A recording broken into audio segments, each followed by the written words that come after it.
at some point we are going to have to do a whole show about how good this show sounds.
Hey everybody, welcome to Downballot. We usually do this show Tuesdays at 7:30 p.m. Pacific, but we're starting a half an hour early because we got kind of a lot to go over tonight. It looks like a bit of a long list. Thank you for putting this together, Councilman. I went to go check. I was like, oh crap, I got to go over the ballot. Nope. Checked it and the fucking paperwork was already in. Absolutely. We aim to please here at Downballot, and I had a day off yesterday because it was Memorial Day and I'm a public servant, so took the time to throw together the docket. There's actually quite a bit now of information out there about the things that are on your ballot in terms of, video that we can share with you and candidate bios and candidate information because we are 1 week away from the election, the primary election. So I'm looking forward to joining you tonight for a little ballot box bingo, Producer Dave. Yeah, I didn't put together a bingo because we could have put we could have made the best bingo card for this, like safer communities, clean streets, also like relationship with the community, There are other oh God, we could have come up with so many buzzwords and we could have put together a good, but that's okay. No bingo card. Yeah, I call it bingo, just one for alliteration with ballot box, obviously. But then you're binging around, we're binging around different races. But you're right. I think we should for the November election. We should absolutely come up with our own bingo card and do this split this up a couple times and give everyone an opportunity to win some fabulous prizes like I don't know, we'll send you a bumper sticker from your favorite candidate or something. Oh no, we actually have prizes for bingo. Your prize is you get to take a screenshot of the fact that you won and put it in our Discord, and that's the prize, and you're happy with it. That's hot. I like that. I think that should suffice to anyone, really. It's really all about pride when it comes down to it. Speaking of pride, it's 1 day away from Pride Month. Absolutely. Congratulations to all the Pride supporters out there. We made it through another year, and we're here again in June to get all rainbow funky. I just got my invite to the San Jose flag raising with your hosts Dev Davis and Pam Foley, councilwoman, who are definitely not queer, but they're adjacent and supportive. So it should be a fun, happy, good time. So get out there, and I forget when the parade is. If is it still in August? South Bay? It's not till like August. Yeah, so get out in San Francisco and celebrate this month, and then we'll see you in August for SV Pride. We'd like to spread it out here, man, because the gay love lasts throughout the year, right? Fucking Aaron's in the chat. He's our guest later for Local Love, where Aaron we're celebrating Aaron's time with Sweet Haya. Aaron had an injury and has to step away from Sweet Haya, so we're gonna celebrate his time with Sweet Haya. That's on Local Love. Terrible to hear for him personally, but the fact that he's on the show is a blessing, and I wish him all the best. And Sweet Haya, they're a fabulous local band. Also, Aaron's in our chat like every motherfucking night, so it's good to have. He'll be a great guest because he knows what is up. Everybody, check out Local Love. We have a bunch of great back episodes. Basically, any of the artists that you like from this that you recognize that we play over and over again, except fucking Model Rocket Scientist, who does the intro for this show. You're going to be able to find them, interviews with them, live performances in the studio from them on Local Love. So make sure you check that out. We got to get to it though. What do we got for leading off? Well, I figured since we're generally focused on the South Bay here, San Jose, Santa Clara County, and that's what most of our show tonight is going to be focused on, I figured we lead off in San Francisco because that makes most sense, right? So, and also because we've been following, we tend to follow the derpiest races out there, and this certainly is, at least in this ballot, one of the derpiest. So as we all know, Chesa Boudin, district attorney or a former public defender turned district attorney, in a fair and balanced election last time around, is up for recall because some people don't like, I don't know, progressive criminal justice reform, and they really like the police. They also don't like a decrease in violent crime, apparently. Yes, apparently that's also true. And they don't, and they like to prosecute crimes even when they're not happening, apparently. So a lot of his former colleagues, or at least not colleagues, but former deputy district attorneys have stepped up and have endorsed a campaign that's pretty much being run by a lot of Republican, right-wing, conservative shills, the same folks that have been propagating recalls across the country. This one just happens to be taking shape and looking like it might have some success because of just the moment, the time and place, and just the factors in the race. But I'm going to let Chesa speak here. We may not watch this whole interview, but this is him being interviewed by ABC News about a recent poll that came out that said he's about to lose his, or he's about to be recalled. Agree that something has changed in the city in the past few years? Absolutely. No question. Sitting down one-on-one with San Francisco District Attorney Chesa Boudin, what he says about his efforts to keep his city safe in the face of critics who want to recall him. Good evening, I'm Amma Dates. And I'm Dan Ashley. Thanks for joining us. We are now less than 4 weeks away from that June 7th recall election. Today, a new poll was released by our media partners at the San Francisco Standard, showing that the district attorney will not fight to keep his job. Good. 57% of those surveyed say they plan to vote yes on the recall, while 22% plan to vote no. However, a sizable 21% say they still don't know how they'll vote. But if you can do math. 1,000 registered voters in San Francisco. And today, Boudin said that if the recall is successful, it would destabilize the DA's office. Those comments came during a one-on-one interview with ABC 7 News anchor Liz Kreutz, and she is with us now with more. Liz. Hi, Dan. Yes, we had a wide-ranging conversation with the DA today, and we asked him about those bruising poll numbers. He told us he doesn't trust polls and that he definitely doesn't trust that one. In fact, he told us he's confident that he will beat the recall. So let's start by talking about the recall. We're less than a month away now. Voters are already going to the polls for early voting. What's your message to those San Francisco voters who maybe haven't made up their mind yet and they want to hear from you about what you plan to do? I have a question. Did these news organizations ever have him on before he was being recalled? Did they ever have him on to maybe inform their viewers about what his agenda is and what he's trying to do for the city of San Francisco? I'm curious, Councilman. Not in this kind of in-depth way, right? Not in an 8-minute, no, it's a minute and a half in, 6.5 minute conversation, right? Broadcast on the evening news. No, certainly not in that way. Perhaps during his initial run, right? There were, I'm certain. There's been a lot of hits about him and where he was talking at press conferences and shit, but I can't say that I've seen them any of them invite him on to have a chat. Correct. Yeah, no, those are generally what you call earned media, right? Like his office is putting out press releases about things they're doing and good things that they're doing, and they hopefully attract media attention, right? Whereas this is something where, you're about to be recalled and the poll says you're in trouble. Now we're going to reach out to you for this extended interview to defend yourself. And suddenly you're right. You're putting him instantly in a defensive position with a lot of people who haven't learned much about him to begin with, right? And potentially voters. So right away, you've got this sort of sus vibe about him, right? Because he's in a defensive position, whereas if he had been able to introduce himself sooner in a substantial way, maybe people would have a more nuanced opinion of him. Anyway. Everything I do, my priority and my entire office is focused on making San Francisco as safe as possible. We need people to be safe and to feel safe in their homes, in their neighborhoods, and everywhere in San Francisco. And if you look at the folks who've been really paying attention to the work I've been doing and my office has been doing, going after fencing operations, selling stolen goods from auto burglaries, prosecuting drug sales, going after manufacturers of illegal ghost guns, promoting and expanding victim services. The folks who are paying attention are saying loudly and clearly, vote no on Proposition 8. So let's talk about this overall feeling in San Francisco that the city's not safe, that there's a rise in crime, specifically property crime, that you can't go to park your car outside of a restaurant without the glass being smashed in, that you can't go to a CVS or a Walgreens without seeing somebody walk out with bags of stolen goods. Do you agree? I like how the security guard's like, I'm going to put this on TikTok. In the city in the past few years? Absolutely. You got to gram that shit. We're living through a global pandemic. Everything has changed. People are wearing face masks. Tourism dried up entirely. Businesses went under. People lost their jobs. Lots of folks decided to move out of a city.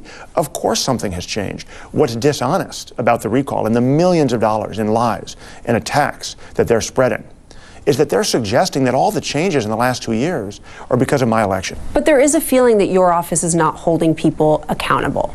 Well, sure. I mean, there's lots of stories you hear every day. But if you look at the facts, and I know as a journalist, you're working with facts, you'll see that the charging rate is actually higher than my predecessor or than other Bay Area district attorneys when it comes to pretty much every category of crime: domestic violence, drug sales, property crime. You'll also see that I'm taking the lead, and my office is taking the lead on innovative solutions to those problems. I want to talk about one of the hallmarks of your policy platforms, and that is diversion programs. So instead of sending someone to jail or prison, you send them to a mental health or a substance abuse treatment program. How can you assure voters that the people who are being granted diversion are not just going back out onto the streets and reoffending? Well, there's three really important points about diversion. The first one is it's not just my policies, it's state law. There's been a dramatic expansion in diversion programs because of the state legislature in the last several years. The second thing that's really important to remember is that in every case that's sent to diversion, it's a judge, not me or my office, that makes the final decision.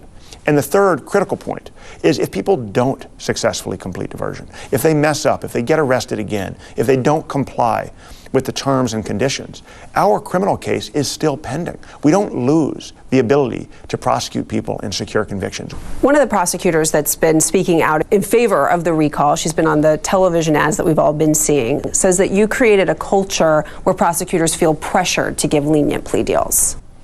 Yeah, it's just a lie. I mean, the reality is that There's a lot of folks in the recall who have a tremendous amount of ambition, and they won't let facts get in the way of their ambition. What do you mean by ambition? Because some might argue that coming out and speaking out against your former boss could be detrimental to your career. Well, they've got millions of Republican dollars putting their face all over TV, and they're trying to get their names in the short list to be appointed district attorney if the recall succeeds, which it's not going to do. That's what he meant by ambitious, and that's a good enough place to stop that, I think. I would say so. That's a really good point. When he said ambitious, yeah, they want his job. Yes, they're coming for him. Like, they are ambitious in coming for him. Like, what else do you think they meant by ambitious? Like, what the, come on. Yeah, the commercials that you'll see them. I mean, if you're watching TV right now, you're going to see the commercials anywhere in the Bay Area, frankly. Even the South Bay, we're seeing the commercials for the Yes on H campaign. And you're seeing the folks that are going on record and putting their faces out there. And he's right. They're getting plenty of free publicity from big time Republican dollars that are being used to fund this campaign. And it's, it's regrettable, but it's politics as usual. So I really hope that he's right, that the polls are wrong, but we'll find out. So there's some. We're going to have a little more video here of some of Chase's supporters coming to his defense, and we might hear a little bit from the detractors too. Oh man, all of his supporters just died in a plane crash. Right, deadly plane crash. Supporters of district attorney refute recall narrative in a plane crash. But first, our top story. In less than a month, San Francisco voters will decide the fate of District Attorney Chesa Boudin. Like his approach to fighting crime that helped put him into office is also drawing some backlash. Good evening, I'm Sarah Donchi. And I'm Ryan Yamamoto. We begin with a recall race in San Francisco. KPIX5's Kenny Choi talked to both sides. Kenny? So, Sarah and Ryan, Chesa Boudin's critics say that the city isn't safer because of the progressive prosecutor, but his supporters say a recent case refutes the recall narrative. They took it. Holy crap. Recall supporters point to criminals committing low-level acts of vandalism to violent incidents on streets as major reasons to oust Chesa Boudin. They say progressive policies and diversion programs spearheaded by the DA, instead of a tough-on-crime approach, are making the city less safe. Most of the time when somebody busts out the rear window of your car, the cops don't find out who it is, right? Cops barely even come in San Jose. So it's right, yeah, no, so it's not the DA's fault. Yeah, the DA has nothing to do with that. Anyway, correct. Sorry. Not holding them accountable when they violate the parole. They go out, they hurt, they kill, they injure, they murder. This is the problem. So I'm going to hold you accountable to do your job. Sherry Baltodano has been waiting for more than 7 years, praying, hoping, and believing prosecutors would put away Luis Gutierrez behind bars for stabbing her son 39 times on the streets of San Francisco's Mission District. Last month, jurors delivered guilty verdicts for first-degree murder and torture. That's what we need to do in the city, is make people accountable. And so I feel right. But if the jury just convicted this person of first-degree murder and torture, the DA is not going to be like, oh, slap on the wrist time. Even the most this woman's actually going to. She's actually a supporter or supporting Chesa, I guess.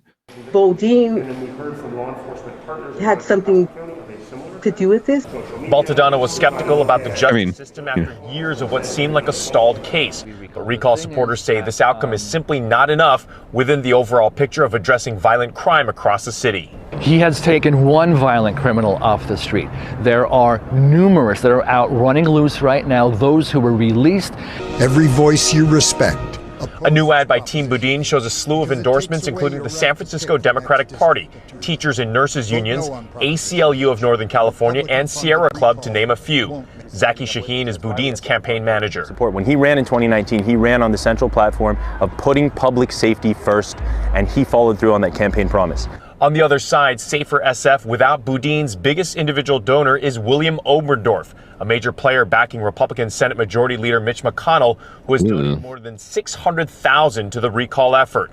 They've also gotten numerous Democratic endorsements, including from the Edwin M. Lee Asia Pacific Democratic Club. We have looked at over the months, over the past year, the past 15 months, who the donors are to both sides, who are signing the recall petitions. Overwhelming Democrats. And today was the first day of in-person voting at City Hall. Mail-in ballots have been sent out, and the election is on June 7th. And Kenny, no question, a lot of eyes on this election. So what are recallers saying about the ballot itself? Yeah, so Ryan, one of the things that they're concerned about on the ballot is where it's located physically on that ballot. It's called ballot measure H, so it's somewhere in the middle. They're saying that it's kind of hidden and it's hard for voters to exactly find that on the ballot. All right. Thanks, Kenny. Well, those people are stupid. That's just, yeah, I mean, yes, that is an issue. Ballot construction is and design is a major issue, no doubt, but it affects everyone indiscriminately, right? It is going to affect the yes and the no people too, because the no people still need people to vote on the measure, right? They need them to vote no. So if the yes people are having trouble finding it, the no people will too. Yeah, so as you can see, Richie Greenberg is way pro-recall, and a lot of people are anti-recall. But Richie has been able to cobble together a great coalition because there was opposition to Chase's election in the first place, right? He had a really contested race. It was very close. And Susie Loftus, who he beat, was in the camp of London Breed and the political establishment in San Francisco. So it's no surprise that they have an opportunity here to oust him and install someone of their own choosing. And so they're taking it. So I really hope the polls are wrong. I hope that Chase is right. But polls are usually not that wrong. And 57 to basically 43 if you combine the no's and the don't know. And that's assuming every single don't know breaks no, right? He's still losing by 10 points, and that's not good going in. So, and I've heard that, and there have been about 3 polls released. That is not an outlier. That is similar to one of the other ones, at least. There's another one that's a little bit closer, but it's still him losing. So it's not looking good right now. So not for nothing, people that live in other major metro areas are probably laughing at the people in San Francisco that think that there's some kind of major crime outbreak. Like as far Possibly. as like giant major metro areas, the Bay Area is possibly the safest one in the country. It's got to be true. I mean, especially the South Bay, but San Francisco, even for a city of its age and wisdom and design, it's amazing that there isn't more. But I think, yeah, on the whole, we're pretty chill people. So crime is not usually a big thing. The distinction that other people would draw, people in other major metro areas, would be like violent crime where we live is out of control. Mm-hmm. Y'all have basically none of it, and you're doing broken windows policing, and now you're trying to oust the DA because the police can't do enough broken windows policing to feed the DA enough people to not put in jail or plead out for busting the back window of a car only to find out there's nothing in the backpack. Like, you know what I'm saying? Like, just like somebody in like a place where there are actual problems. Like, think about the people in Clearwater where a cult controls their city. Like, there's like other places with like that have real problems. And, the Clearwater example was stupid, but there's places with like massive violent crime. Right. And at the end of the day, and we've gone over this with recall before, right? And recently, like Newsom, the San Francisco board, which was also successful. SF is just a weird animal right now. It's SF. I think generally has an attitude of throw the fucking bums out, no matter who's in charge. So if you tell someone shit's going down and we need to oust these fucking lunatics, then people are usually down for it. But we've seen it a lot lately, and it's been used in cases where it's generally speaking, it's a policy issue, right? Like even in this SF board election, people were concerned that, you're paying more attention to, if you believe the narrative, you're paying more attention to school name changes than to, policies that are going to help my kids learn good, right? In this case, it's, I don't like your position or your approach to public safety, right? Well, shit, like we've said before, he was elected. You voted. Maybe you didn't vote for him, but he got elected. And in 2 more years, I think, he's up for re-election. So, find someone who you like and run him against him. Don't just come out and say, well, I don't like what you do, so goodbye. Like, what's your solution? What's your alternative? I'm so sick of people who have problems but don't offer solutions. They have a problem with how you're doing things, but they don't offer a solution or a different way that might be more effective, right?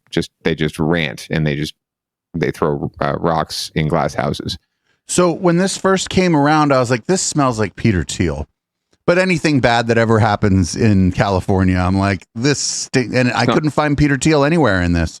It's not far away. I mean, this Obendorf guy is certainly. I mean, he's not a tech giant, but it's certainly not far away. Just big moneyed interests who, they get caught up in an agenda, and they see an opportunity to create a narrative and to be like sort of the champion, right, in this race. Like if it is successful, that guy's going to get a lot of pub in that community and a lot of props in that community, and he's going to be a big player. And he can be a national player, maybe outside of his little bubble in Kentucky, right, with Mitch McConnell. So there's an opportunity. He's also ambitious, right? So there's an opportunity there, and that's a lot of what's driving this, which is unfortunate, but it's taking advantage of a fomenting dissent that is there, because there's a lot of people that are going to be dragged kicking and screaming into a new way of doing things, and there's a lot of folks who have voted at the state level for reforms, right? For letting folks out, right? And diversion programs, reducing sentences, moving people out of state prisons, right? Reducing prison populations. We've all voted for this, but it's when it comes to our community, when it comes to my backyard, right? That's when people start to freak the fuck out. And this is the backlash we're seeing to it. So good luck, Chesa. I think, I don't want to speak for you, producer today, but I'm hoping he beats it. I don't think it looks very good right now. Yeah, and I mean, not for nothing, he kind of strikes me as the kind of guy who might just go back and be a public defender again if this is. Yeah, I have no doubt that he and there's other candidates we'll hear from tonight who, if they are not successful, they will have plenty of opportunities and they'll have plenty of job prospects to do good. So don't feel bad for any of these folks who are winning or losing. It's not going to make or break their lives. So I have to tell you that I'm already biased for San Jose's District 1. Can you tell why I might be biased? Are you biased towards like the moderator in this debate, or?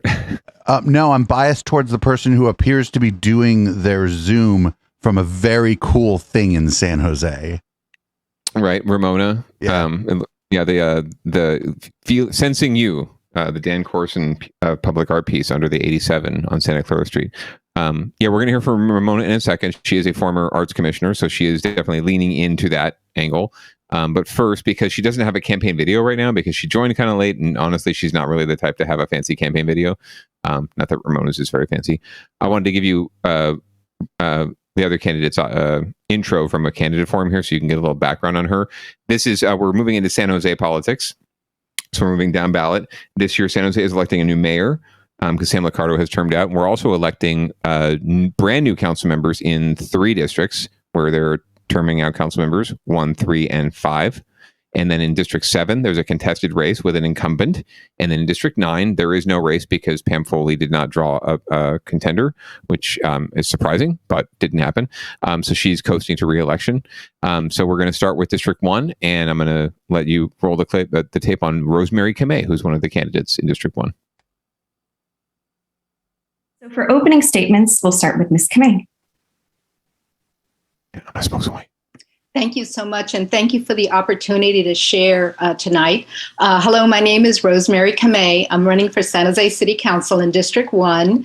I'm running to really bring my depth and breadth of proven experience, as well as accountability and transparency to City Hall. I believe that we need to focus on a few key issues and have key performance indicators to ensure we achieve our desired results. My vision for our community is to focus on affordable housing, homelessness, public health and safety, and strengthen city services. I'm a lifelong public servant and former nonprofit community executive, an adjunct professor at San Jose State, and a small business owner. I've been very engaged in my local community, as was mentioned with my trustee seat. The district is really growing and changing, and I look forward to being a voice for our community to ensure it continues to thrive. Thank you. Thank you. And that was her opening statement. There you go. And we can move over to Ramona's video, which will sort of give you her pitch. But what are your thoughts on Rosemary? She seems like a bureaucrat. She seems like the kind of person who would run for city council in San Jose. Where is District 1? Just like what neighborhood? Thank you. I actually should have set the context before we got into the candidates. So District 1 is the west side of San Jose. San Jose is a very odd city because it grew and expanded as other cities were getting incorporated around it, within it. So District 1 is like this panhandle of San Jose. It's only connected to San Jose through District 6. and it stretches from around like Santana Row area out west. So it borders Santa like up Clara. to Hamilton on one side. Yeah, it borders on the south side. Hamilton is one of the borders with Campbell, right? So city of Campbell, it borders the city of Saratoga, it borders the city of Cupertino, and it borders the city of Santa Clara. So it borders of, 4 different cities outside of San Jose. It's definitely a very unique district. It's mostly bedrooms and strip malls and really great boba shops and some great ramen spots too. But yeah, it's currently represented by Vice Mayor Chappie Jones, who's been there for 8 years. He is a very Melba-toast, middle of the road, very nice, gentlemanly council member. But he is terming out, and these are pretty much the 2 main candidates up to replace him. The field did not really draw a very huge crowd. There was one other candidate, a younger gentleman from the Planning Commission, who did not end up filing for the race, even though he was running for almost a year and getting out there and doing campaign stuff, but decided not to run. So we're left with these 2. And though we're going to hear from Ramona Snyder, who's the other candidate, Ramona Arellano Snyder. She has emphasized her maiden name for the purposes of the campaign, even though I knew her as Ramona Snyder when she was on the Arts Commission. So this is a little bit about, basically, this is her elevator pitch. So, well, fantastic. San Jose has limited land to build new parks. In 2015, this publicly accessible park was built on the property of Sherman Oaks Elementary School. A conversation with the superintendent gave me permission to spearhead the building of a playground on almost 2 acres of land that the Campbell Union School District was not using. A collaboration with the school district, Kaboom, the San Jose Sharks Foundation, and the San Jose Parks Foundation as the fiscal agent helped make this happen after a year of planning. Donations from Whole Foods and the Sunnyvale Moose Lodge provided food to the 200 volunteers that helped build this playground in one day. 7 years later, this park is enjoyed by a neighborhood that did not have a park nearby. This is what's possible when we work together to make things happen. As your council member, I will find solutions to some of San Jose's problems. Please go to my website at ramonasnyder.com to learn about some of the other things that I've done in the community. And don't forget to vote on June 7th. Thank you. What a lovely little ad. What did you think? She seems great. They both seem fine. I don't know. I don't have a dog in this hunt. I used to live in that district though before, when I lived in San Jose. Yeah, I remember when I lived in San Jose at my last apartment, I was like counting the days until my lease was up because I was like, I do not want to live in this particular city anymore. The taxes are just ridiculous. And what are they giving? It was not that, but anyway. But yeah, no, as you pointed out, I mean, Rosemary Kamei is definitely, the bureaucrat in the race. She has been around politics the longest. She served in a number of different offices at the water district level. She's currently at the county board of education. So she's been certainly in this game for a while. She works at a education nonprofit as an executive there. Ramona is certainly the grassrootsy soccer mom candidate, as it were. And I did like her little flub there at the end where she said, I will find solutions to some of San Jose's problems. And there's a couple like adjectives and adverbs missing there, but I'm sure she meant to say some of San Jose's most pressing problems, but instead some of San Jose's problems. I'm wondering, is she going to do anything about the other problems and what are those problems? And what are the some problems? She's like, listen, I can't really promise you much, but here's the problems that I'll do something about. Correct. But that's something that a wonky communications, guy is going to comment on. It's not something that's going to offend the average voter. In fact, the average voter would probably find it endearing. So yet to be seen what happens here. Rosemary has secured quite a bit of money and quite a bit of support across the board, including the current council member, Vice Mayor Jones's endorsement, many endorsements. So it's entirely possible that it be with so many few candidates that this race ends up being done in the primary. We shall see, but you have to get more than 50% of the vote to win.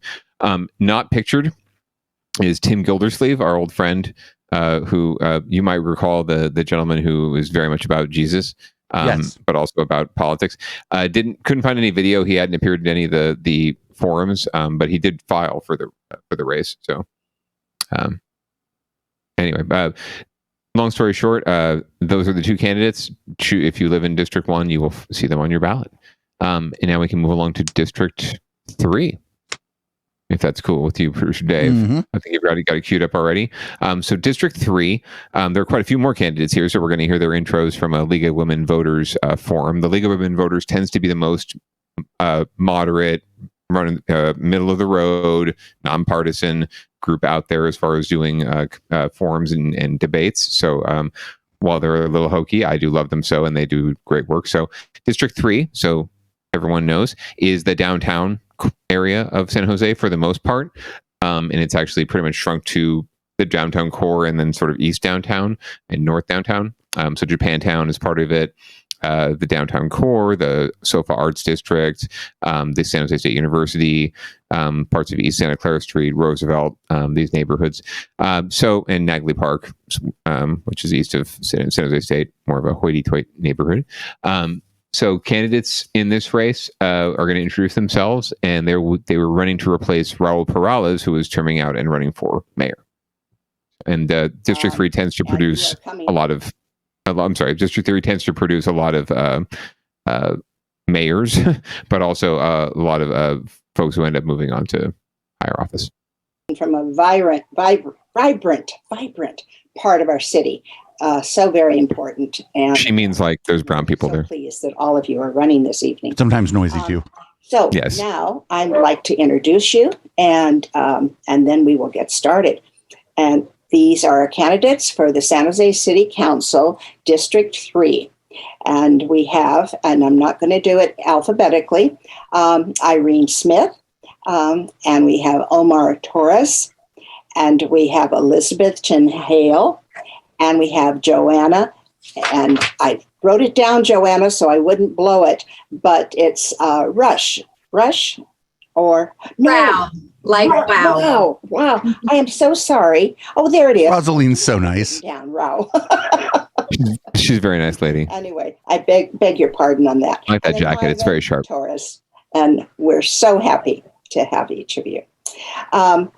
And we drew a card before we started, and Omar got the call to go first, introducing himself, and then each of you will follow. Thank you, Omar. Good afternoon. Thank you for having me. My name is Omar Torres, and I started organizing in my neighborhood, the Guadalupe, Washington neighborhood, when a fatal shooting occurred. Like many on this call, I work with our neighborhood association to turn concerns into real solutions: open spaces, beautification days, traffic calming measures, after school programs, new youth centers, and libraries. I'm the only candidate with over 25 years experience organizing for cleaner and safer neighborhoods. I didn't do this alone. We did it together. All right. Elizabeth, may we hear from you? Thank you for having me here. My name is Elizabeth Chin Hale. I'm the true independent candidate in this race, and as such, I can be the transformative leader that San Jose requires today. I also come with a spirit of community activity, and consistent with my immigrant background, I will put emphasis on education, economic development. I believe these are the two pillars which will the foundation to implement the social changes that we'll discuss later tonight. Thank you. Thank you. Joanna? I'm a working mom with 3 small kids who have their entire childhoods ahead of them in District 3. I want a clean, safe, and thriving San Jose for my kids and my community. I've spent the last 15 years of my career as a professional negotiator, bringing people and organizations together to solve complicated problems.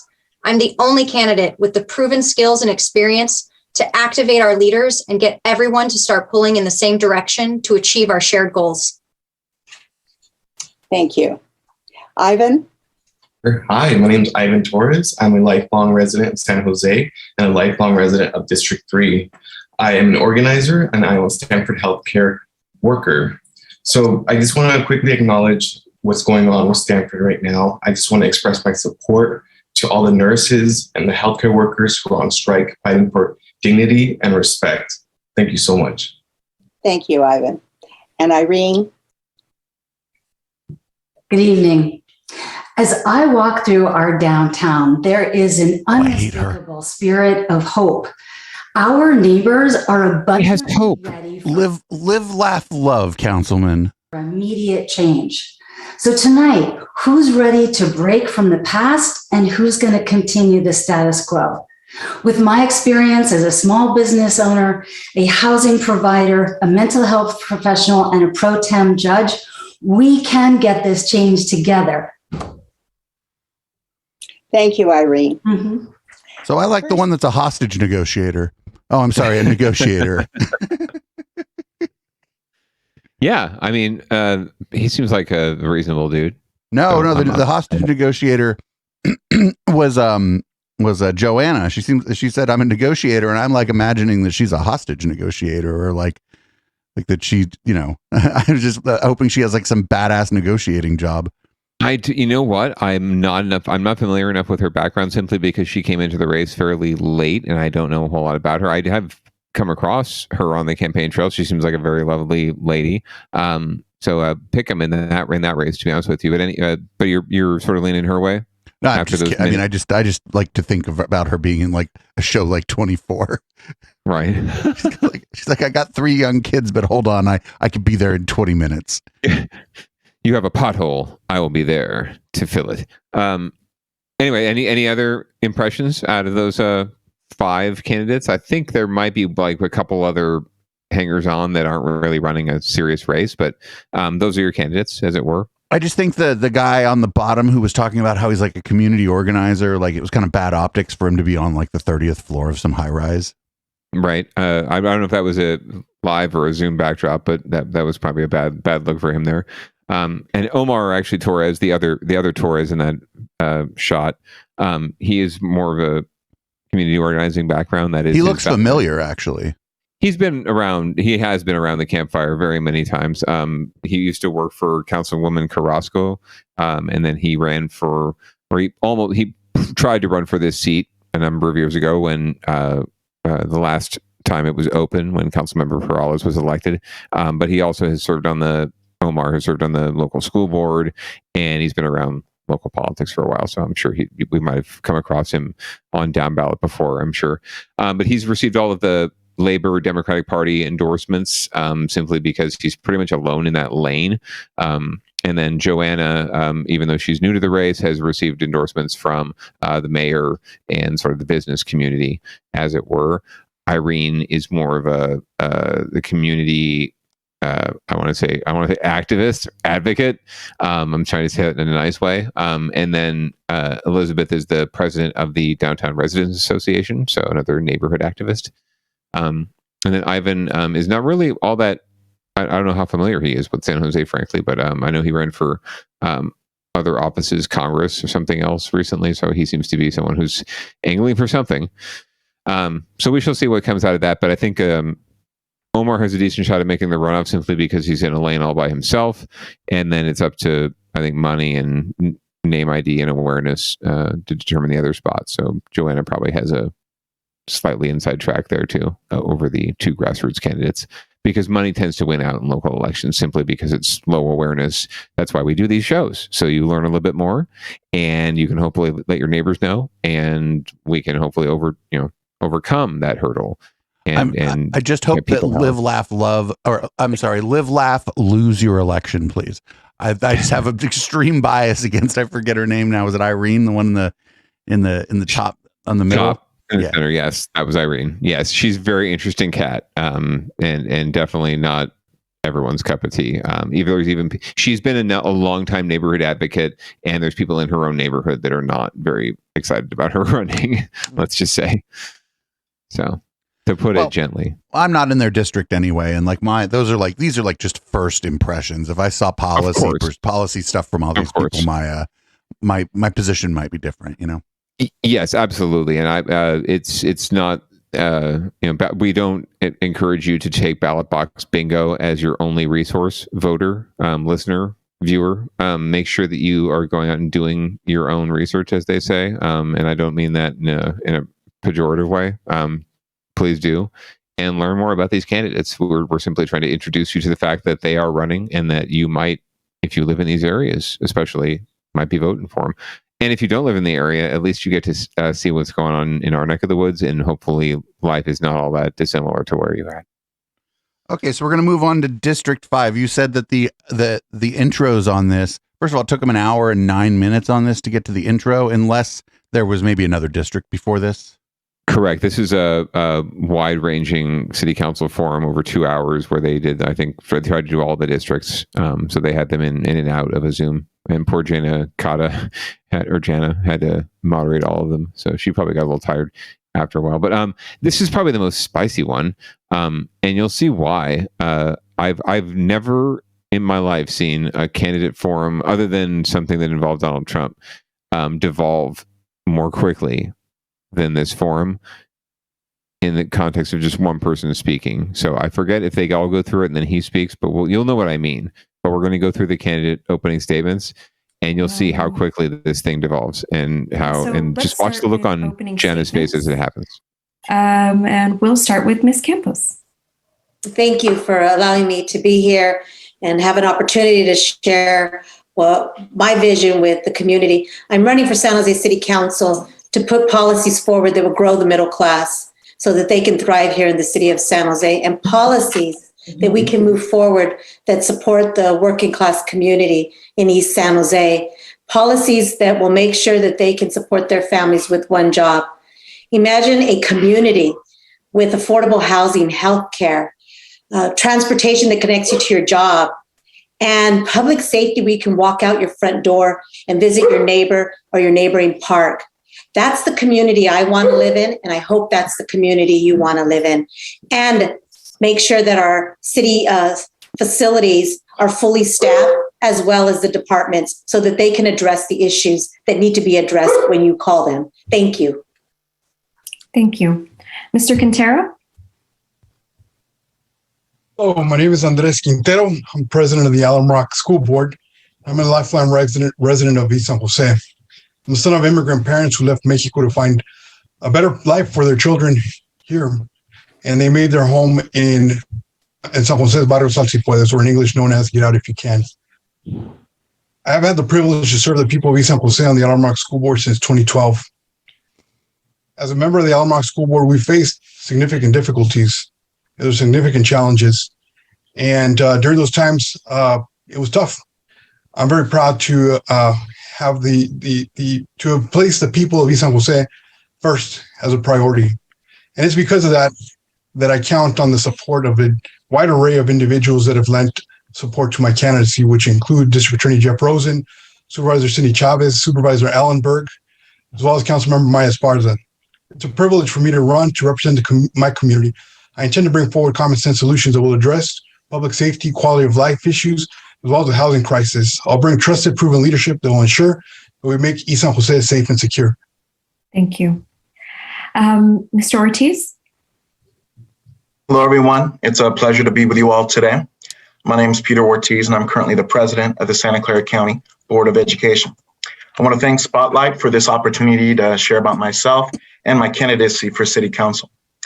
Our campaign for San Jose City Council is rooted in economic justice for the families of East San Jose, and is calling for a people-first economic package that will focus on investing in public safety of local residents, allocating resources to address our broken roads and blighted neighborhoods, and the activation and beautification of our major business corridors so we can build a thriving economy. I'm not a typical politician, and I'm not running a typical campaign. All these issues are important to me because I have experience working in this community to address them. And I want to work hand in hand with the residents of this district to identify solutions to the problems in our neighborhoods. Thank you. Thank you. Mr. Bonilla? Okay, now watch Jenna's face. Good evening, everyone. My name is Rolando Bonilla. For over 40 years, this community has been the epicenter of being forgotten by San Jose City Hall, from the increase in crime, blight, lack of access to resources. My opponents will tell you to judge them on their record. I beg you, please judge them on their record. Because if the record was as they say that it is, we wouldn't be in the situation that we're in from an increase in crime, from an increase in terms of lack of resources, and candidly, from a city council that does not understand that East San Jose is a part of the city as a whole. I'm not a politician. I'm the father of 3 children I'm raising here in this community. And I'm doing this because like many of you, we are tired of being neglected, tired of being forgotten. When you elect me to the San Jose City Council, you'll elect someone that not only has a vested interest, but actually has the skills and actually has the understanding to get things done for our community. The politics of the past are over. We must now move into the future with new direction. Thank you. And Can stay on this for a little bit. Oh, you're muted. HG, you're on mute. You're on mute. Oh no. Rolando is so helpful. Thank you so much. Can you hear me now? Thank you. So, good evening, everybody. I'm here because I'm running for District 5. I'm running for District 5 because I want to revitalize District 5.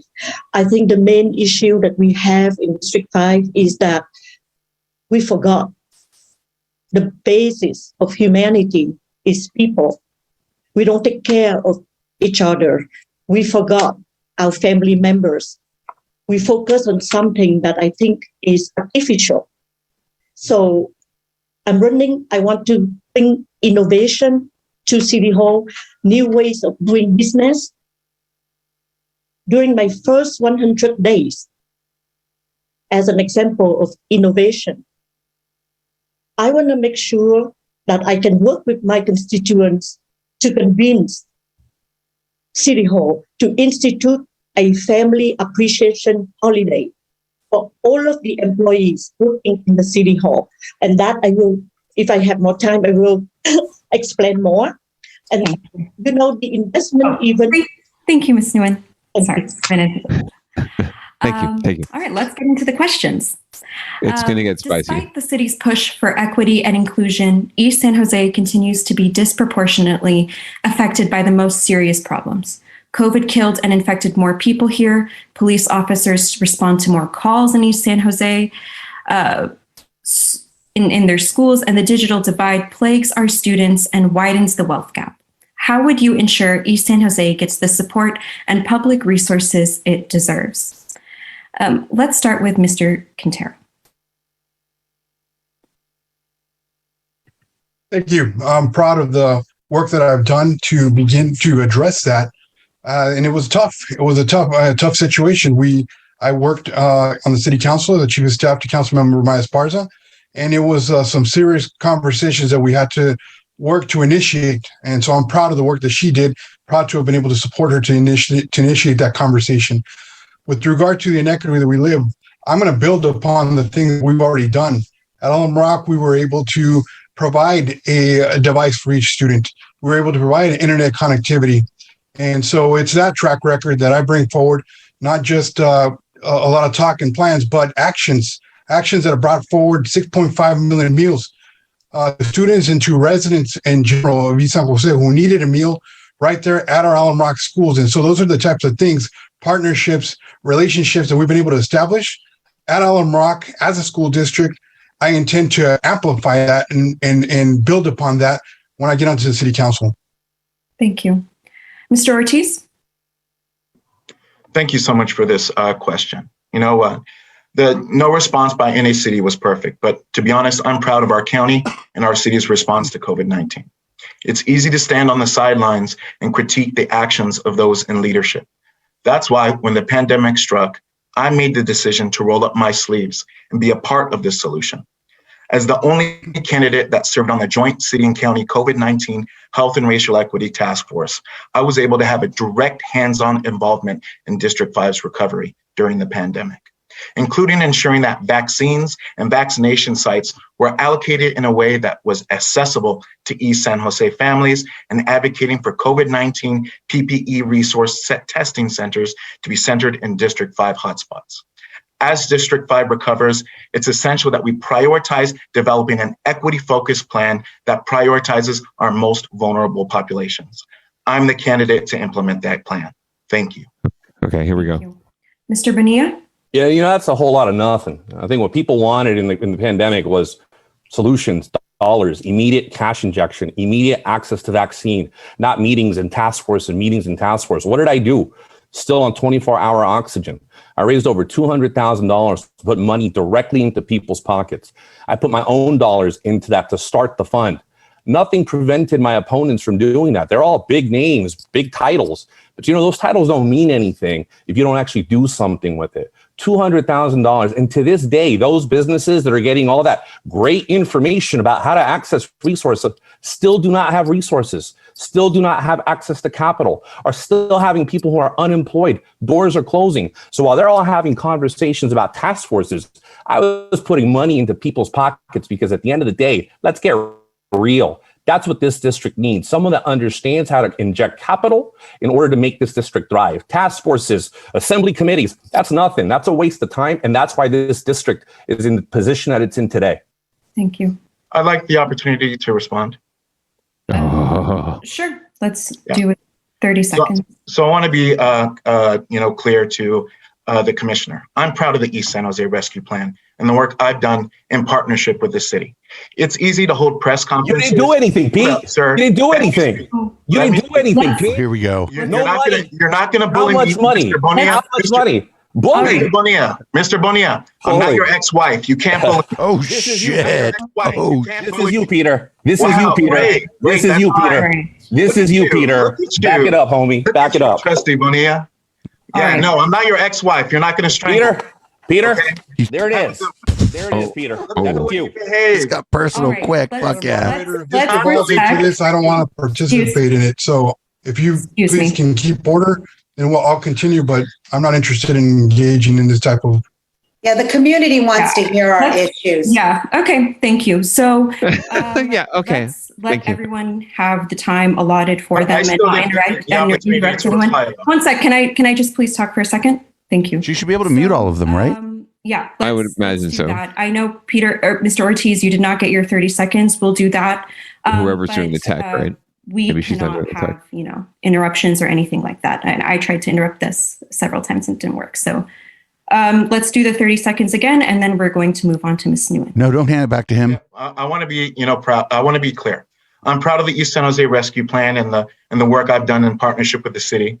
It's easy to stand on the sidelines and critique the efforts and hard work of others. It's a lot harder to work in partnership with those who are local representatives and propose solutions to the problems facing our district. The fact is, I was at the table advocating for our most vulnerable populations to receive resources and services, and I did that without any press releases. Thank you. All right, thank you. Ms. Nguyen. All right, that's that. We can move on. We can move on. Yeah, that's Miss Nguyen is not going to come in and just dunk on both of them. There's you should definitely watch that forum. There is a little bit more, but they manage to keep their dicks in their pants for another few minutes during that one. But yeah, that's District 5. Isn't it great? I mean, can you believe that District 5 or the east side of San Jose doesn't usually get good representation? I'm shocked.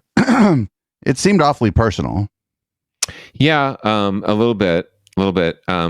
Backstory, just a touch. We did cover this a bit. Rolando Bonilla, the candidate in the middle there, Planning Commission chair, Planning Commission vice chair. And now a person on YouTube with 10 followers. Apparently. He has all. Oh, right. That's right. We've got some of his video here. We're going to learn a little bit more about him, but he has a background in politics and has been around the scene as well for a long time. Even ran for supervisor in San Francisco, oddly enough. So he's been around Bay Area politics for a while. Even worked for Nora Campos at one time as her consultant, but now is in PR, and he has been working that angle to publicize himself and to for the past few years. Everyone knew he was running for this seat, but he's also raised the most money and has amassed a pretty sizable a campaign war chest that he's using now to spread the word. But he's also kind of a bully, as you saw in that last video. Peter Ortiz, who's another candidate in the race, actually has a criminal background and has been involved in gang activity in the past and has been busted for it. He has been 100% forthright about that and actually has used it as a talking point in terms of his lived experience, helping to inform what he might do as a council member. I respect that, even if I don't necessarily want to say where my allegiances lie in the race. But and then you've got also in this race Nora Campos, who's a former council member from many years back, but has also served in the state assembly. And then Andres Quintero, who, as you mentioned, is on the Allen Rock School Board. So broad spectrum. HG Wynn, local businesswoman. Not too familiar with her because she has not been around the scene, as it were. So again, good luck to everyone on the east side, but we're going to learn a little bit more about Rolando mainly because he's made these fancy videos, and not that I'm trying to give him more pub, but it's always fun to watch. Like, if people are going to go through the trouble to make a fancy video for a local campaign race, we got to watch it. Let's give them a view, and maybe they'll see what we watched. Candidate for San Jose City Council. And look how fancy. Know that East San Jose has been left behind for far too long. Yeah. Pay the most in taxes and get the least from City Hall. As your councilman, I'll fight for transparency to ensure East San Jose neighborhoods get our fair share in police services, youth programs, and housing for the homeless, including veterans and children. On June 7th, vote Rolando Bonilla for San Jose City Council. Very uplifting. Very uplifting. I like that you named one of them Rolando from the block. Well, I am sorry to say that's precisely their title for it, as you can see. Oh my God, no! I do not misrepresent things on this show. I give you exactly what people say. Why is he like? Yes. Why is this like episode 2 of 3? Like, why is this an episode? He's extra. Well, this there's 3 videos, so this is the second of the third, right, or the second of the 3. Oh, okay. I don't know. There are only 2. Whatever. Yeah, I don't know. My dad was tough. My dad was a disciplinarian, former military guy. He came up the hard way. My dad was coming up 13, 14 years old already in San Francisco, trying to figure out his life as a kid. And I mean, that shaped him. The Vietnam War shaped him. So at home, we had a lot of structure, a lot of firm structure. You couldn't get too far out of line with Hector because there were consequences to pay. But there was always this framework of I want you to have a better life than the one that I had. I've always been that kid from around the way. They got Jenny from the block, they got Rolando from the block, right? Oh my God! No matter where I go, no matter what I do, that fire, that need to always do more than my circumstances allowed for me has always kind of been the driving force of who I am. One of the things that for me was empowering was, for the first time in my life, seeing that you can actually make change through local government. I come from a setting where things happen to us. I come from a setting where, for most of us, the only lawyer you meet is the public defender. The only doctor you meet is the ER doctor. You're not exactly exposed to these professions in the most positive of light. But it wasn't until I had the mentorship of a young deputy city attorney in San Francisco that it really, really came together. She would always remind me about the power of the law in terms of changing communities, how it was a tool that really gave you the space to make long-term change, both legislatively, both judicially, and that it was something that I needed and wanted. And this young deputy city attorney went on to become Vice President of the United States. And I will forever be grateful to her for not only taking the time with me. Oh, she's name dropping Kamala. Really helping me understand. Yes, without name dropping her, because she hasn't endorsed him. Such an important journey. Why would she? I don't no reason whatsoever. In fact, but he's name dropping her without name dropping her and implying an endorsement, right? He should know that on the block they call that dry snitching. There have been many local politicians who've done this with like a quote from Obama about them, right? Like they somehow got a press hit with Obama and they said something nice about them, and they use that as an excuse. So the last thing in the world I want to watch is a video about that guy surviving COVID-19. So we're going to skip the video about him surviving. Yeah, COVID-19. it's such sad. It's only because I wanted to laugh. But I mean, okay, let me draw that back a bit. Whatever I think about Mr. Bonilla, Commissioner Bonilla, it is tragic and awful that he had to experience a really bad bout of COVID that had him in the hospital. So, tough them's the breaks. So I don't begrudge him for that, and I don't wish that upon anybody. It's just, he's using it. I guess I would feel worse for him if he wasn't using it as a campaign tool. Right, if he wasn't obviously using it as a campaign tool and as some sort of justification or rationale, or for his campaign. Anyway, I don't know. I don't care who wins District 5, but I do care who loses. That's my take at this point. Hold on one second. Yes. Very well done. Very well done. That's exactly how you should feel. Unfortunately, that is always how I feel when I look at District 5, and it's really starting to piss me off because these are folks who are absolutely like Rolando. Regardless of what he his campaign or whatever, the underlying premise is correct. The East Side is drastically underserved. It is systemically underserved. It needs some love. It needs constant love. It needs support and reparations for all the shit that's been done to it. That being said, like, he's not the solution, and none of these people necessarily are. And it's just getting to be a state where I don't know who's going to step up eventually to really do something about this district, but someone needs to represent it better than it's been represented. Also, not for nothing, he said, in my community, the first lawyer you meet is the public defender, and then during the debate, the first thing he did was fucking talk shit on some guy for going to jail. Yes, yes, no, come on, dude. He's pretty much that's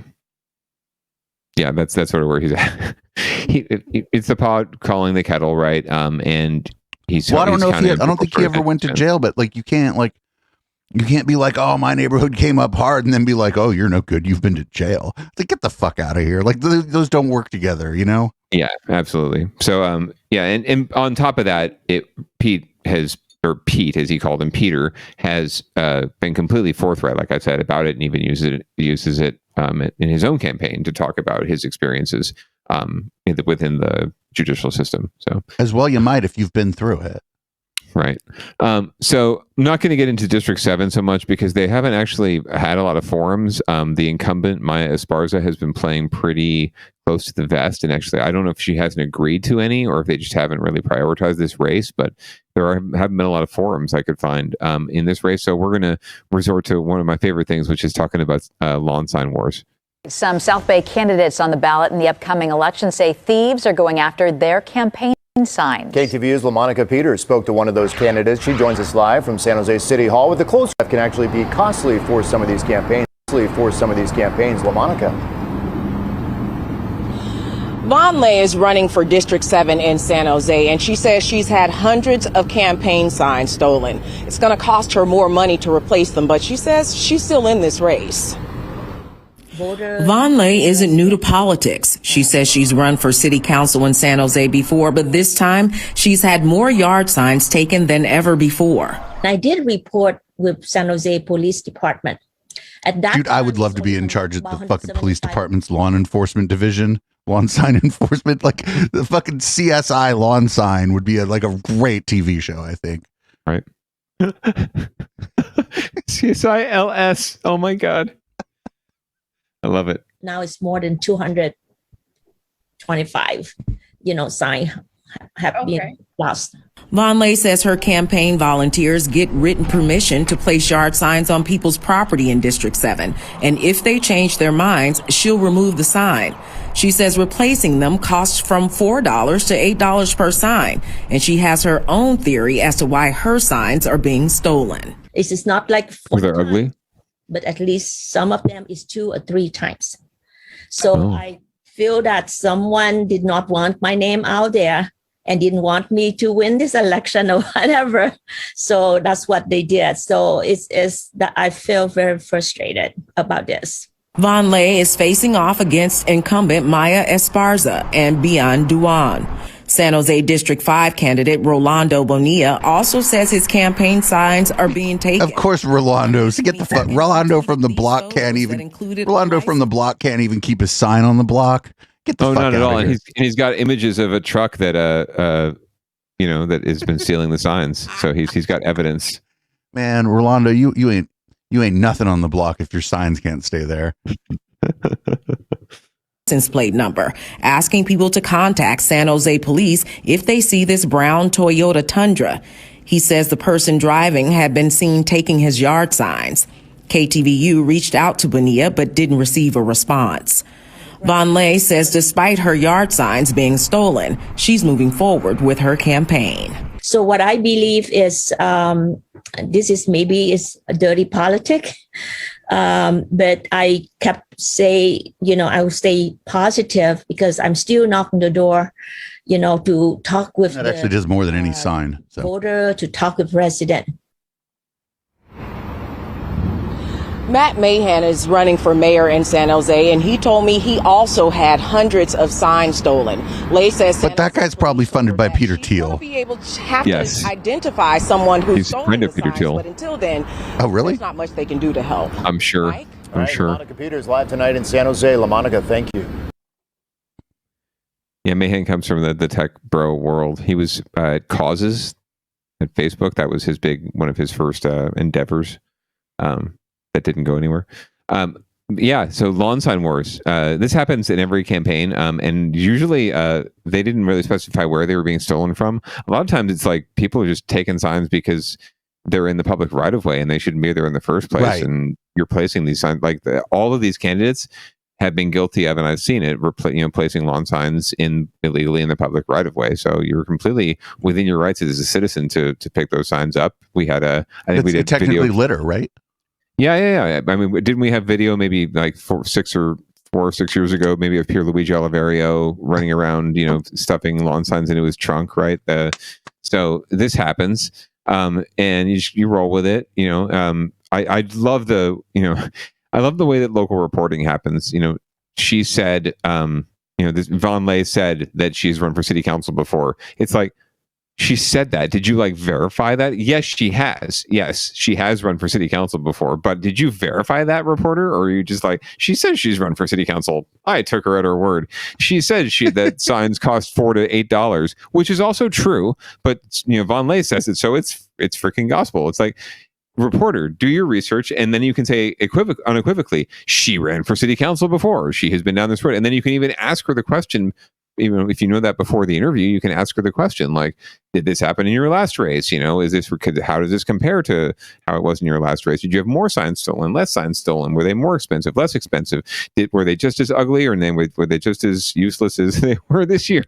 Ma'am, I spoke to a local podcaster off the record, and what he was telling us is that your signs are just everywhere where they're not supposed to be. Right.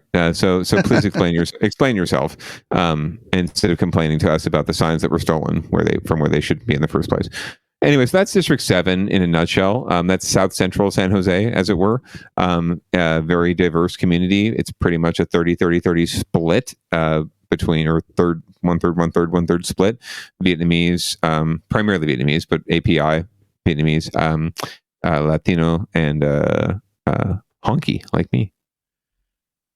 So we'll see what comes out of that race. But Maya Esparza is the incumbent. She has the benefit of incumbency, and she's got a pretty strong race. Her sign looked better. Her sign looked better than the others too. Yeah, she's got very good branding. She's taken, for her office, she's taken the archway at the fairgrounds, which is in the heart of District 7, the county fairgrounds. And even though it's a county site, she has actually appropriated it into her city logo in a really nice and unique way. And I think it's really a tribute to good branding. I've always liked her logo. So props to you, Maya Esparza, for your logo. I have no idea if you're going to, have to go to a runoff with one of these candidates, but I imagine it's entirely possible. So we shall see. If I was voting based only on signs, so far my favorite candidate is actually the incumbent in District 7. Alrighty then. Well, we will mark it up. And as I said, District 9 does not have a candidate, so we're going to move right on down ballot. They literally have a candidate. That's true. Yeah, they do. I guess I think you do actually have to, if you're in District 9, if you want Pam Foley reelected, you have to punch the ballot itself. That being said, as soon as Pam Foley votes for Pam Foley, it's over. It's over, exactly. So I think we're good, unless someone's running has filed to run a write-in campaign, and then we can see what we can do. And I'm not saying it's a shame. I mean, whatever. Maybe she's pleased her district. That's great. That usually means that you've done no big harm. No one's coming after you. So. And especially now, I think more people are more aware of these opportunities too. So the fact that no one's coming after her says that she's politically strong. So that's good for her. Much better than Deb Davis faced in her re-election campaign, which is why she's struggling to gain traction in the mayor's race, which is why Matt Mahan has become such a big player in the mayor's race, because Deb Davis was not did not look to be in a position to take up that mantle after her struggle to be reelected. And that's how it goes. And there's a little misogyny there. Absolutely. Okay. A lot of misogyny there as well. But it would have been similar reaction if it was a man. I think it was more pronounced because she is a woman and she seems quote unquote weak, right? Even though we know that's not how we should look at these things. Anyway, moving on down the ballot, if that's okay with you, my friend. What's Measure B? Thank you for asking. And why are we not talking about Measure A?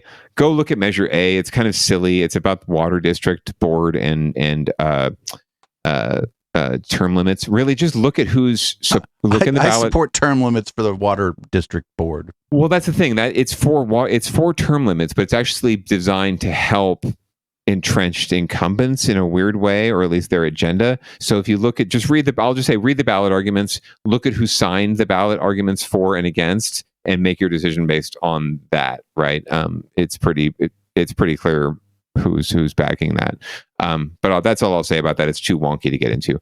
Measure B is a little wonky, but not so much. Measure B, we've talked about before. This is the measure that would move the mayoral election in San Jose from gubernatorial election cycles. So, for example, this year, 2022, to 2024, which is the presidential cycle. We would still have a mayor's election this year. Whoever gets elected would have to face re-election in 2 years, and then they would be allowed to, if they won, seek even another term after that. So potentially, whoever was elected mayor this year could serve for 10 years theoretically. But primarily, this is to move the election to a different cycle, and we'll hear what the proponents have to say about why that's important. Latino leaders coming together in San Jose for a cause. They are pushing to make sure their votes are heard. The women are rallying in support of Measure B. It would move San Jose's mayoral election to the same year as the presidential election, starting in 2024. KPX5's Get Doe explains on how this could magnify the power of Latino voters. We are here in East San Jose at the Blanca Alvarado Community Resource Center for one of the largest concentrations of Latina power we have seen in the South Bay in quite some time, all to tell voters one message. Exercise your power, our power, by voting, specifically voting yes on Measure B. Measure B would move the San Jose mayor's election to coincide with the presidential election. Right now, it's held in off-cycle years. And by doing so, the Latina Coalition of Silicon Valley says voter turnout would increase overall by 30%, and Latina voter turnout would increase 150%. This is meeting voters where they're at, meeting working people where they're at, making sure that when we're voting in November, that we're capturing that voice at the local level. Otherwise, there is low engagement and you don't get as many voices at the table. Dressed as Rosa, the Riveter, a virtual who's who of Latinas back Measure B. It is a good business model to have increased representation. It's important that local city leaders who are making decisions that impact our daily lives represent all of our voices. We deserve good lives. Measure B is the way that we can get there. Blanca Alvarado. Oh my God, they're rolling out all the heavy hitters for this one. The godmother of East San Jose. Our obligation is to encourage, to animate, to energize the voter turnout, because it's good democracy to do that. Is it your view that a presidential election and all the hoopla and drama that comes with it would overshadow the mayoral election if they were to happen in the same year? Absolutely. Absolutely. Pat Waite, president of Citizens for Fiscal Responsibility. Oh, God. San Jose alternates elections for odd and even numbered districts. Turnout for half of the districts would suffer. Without the mayoral election, I think you'd see lower turnout. So you've got even fewer voters picking half the representatives on the council. And Waite says it would be difficult to have a meaningful public debate on local issues like homelessness and affordable housing. The mayor's race would be let us host it. We got in you. terms of its voice. Exactly. The voice of the national elections. I think we end up suffering as a city because of that. Measure B is enjoying a wide margin of support. A recent poll of likely voters shows 60% voting yes. What I know about Latinas is when we put our mind to something, we get it done. In San Jose, Kit Doe, KPIX5. So it looks like that's going to pass. And actually, the Citizens for Responsible Taxpayer, fucking whatever guy, Citizens for Fiscal Responsibility, he actually wasn't wrong that, like, if you put the mayor race and you start putting more stuff on the presidential election, then just less people overall are going to come out for the midterm. And I think that's actually, as a Democrat who also cares about national politics, I think that's bad. So I'll tell you one dirty little secret that the Measure B folks aren't going to tell you, and I certainly don't side with Citizens for Fiscal Responsibility, right. And I'm not here advocating a no vote at the end of the day, right? My personal opinion is this measure it's going to pass. It's going to have absolutely no significant impact on our politics, right? What it's going to do is simply move the mayor's election from one cycle to another cycle. And yes, because you do that, generally speaking, the presidential cycles have more voters voting in them, right? More turnout, which is entirely driven 110% by the national election, by the presidential election, right? It's not because there's any other election on the ballot. It's really because of that national election. And the gubernatorial election is just not as sexy, right? So it doesn't draw as many voters, and there's not as much attention on it either, right? Because we're not constantly every day being bombarded like we are on MSNBC or Fox or whatever with the national narratives, right? So of course you're going to get more people turned out to vote, and you're going to get more people, especially Black and brown, immigrant, low-income people who are less likely to vote, and women who are less likely to vote in gubernatorial years. They're going to be voting in that election. They probably will cast a ballot. Some of them will cast a ballot for mayor, right? Will vote for mayor. And yet, it's not going to make any significant difference in the politics simply because those people were going to vote regardless. They're going to turn out to vote. They're going to show up to vote regardless. It's not going. Moving the mayor's election isn't going to really increase turnout in that election because no one cares about the mayor's race already. And I've seen it because I've been out there actually talking to people and knocking on doors about the mayor's race. No one cares, and they care more about the presidential election. So it's not going to have any significant impact. So go ahead and move it, is my opinion. Whatever. I'm voting no just because I think it's stupid. And I think we should think of other ways to increase voter engagement, make sure that we get better turnout in gubernatorial years. How can we get better turnout, period, in local elections, right? How can we get more people engaged in local elections? I don't want people just turning out and voting simply because they saw, some candidate's ad over and over and over and over again on TV because that candidate can afford to be on TV, right? I want voters who are engaged and then they actually know where to find information. And then, I think if they have more information, they will vote. Right. I think information leads to voting. I don't think this is just an easy way out. It's just saying, fuck it. We can't get more people to turn out. So we'll just put this election in another year. And then what about the city council races that we have this year that in 4 more years won't have the mayor's election along with them? What are we saying about, are these races not as important? We don't need better turnout in these races too. So I think we need to be looking at ways we can improve voter turnout in a holistic sense, get people more engaged in our local politics and more informed. So vote whatever you want to vote on Measure B. I'm voting no because it's stupid, but it's not going to change anything significantly. The same type of people are still going to get elected mayor. The same politics are still going to apply. The same special interests will still be involved. So let's think of better ways. I'm going to abstain from voting because of my zip code. Right. Unfortunately. So it's a San Jose City measure, so you'll only see Measure B on your San Jose ballot, whereas Measure A will be countywide. That's a water district measure. So, and then there are other local measures that we could go into, but you can look them up for yourself if you have something going on in your local jurisdiction. We do not have time to get into that tonight. So I don't like one of the things I'm seeing here. Is it Johnny Camus? Yeah, I don't like Johnny Camus. Yeah, so you won't like this very much, but the good news is League of Women Voters keeps these to 1 minute, which is great, so we can zoom through the last few races here and not take up too much time. And I think this is going to be a race where we come down with we know who we're not voting for. So I'm just generally skeptical of people in like wooden rooms, but Danelle here seems lovely. I'm just on first glance. Anyway, let's let this go. That is a Zoom backdrop for sure. I don't know that she has a room of leather-lined books, of leather-bound books like that in her house. But yeah, let's check it out. So we're going to start with Johnny Camus for his This is Marianne. opening statement. Thank you, Johnny. Sorry. Thank you for having me. As many of you know, I'm a refugee, and I was born in Lebanon back in 1976. My family immigrated to the United States, and we settled right here in San Jose. We struggled at first, and I had to learn how to speak English. My parents got full-time jobs. We actually were successful in attaining low-income housing. So low-income housing is very important to me. I worked at Safeway while working my way through college, getting a business degree. And later on, I started my own company as a financial advisor and worked at doing that for 20 years. I got into politics to take my skills and make government more effective and efficient and transparent. As a council member for the city of San Jose's District 10, I've achieved many results and saved millions of dollars for taxpayers. I'm ready to use my skills at the county level so that we can tackle some of our most pressing issues with new ideas and a focus on results. Thank you, Johnny. All right, next we have Claudia. Thank you so much for the opportunity to discuss these issues with all of you. My name is Claudia Rossi.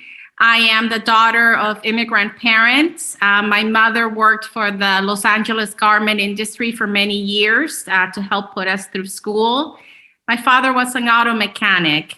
I am a mother of 2 college-age children, the only candidate in this race that has been elected to county-wide office, where I have served on the County Board of Education for 8 years, overseeing and for providing fiscal oversight for $280 million budgets. I am also a chronic disease management nurse, and through my experience as an RN, I know the intricacies of the county system as I help my patients navigate these systems.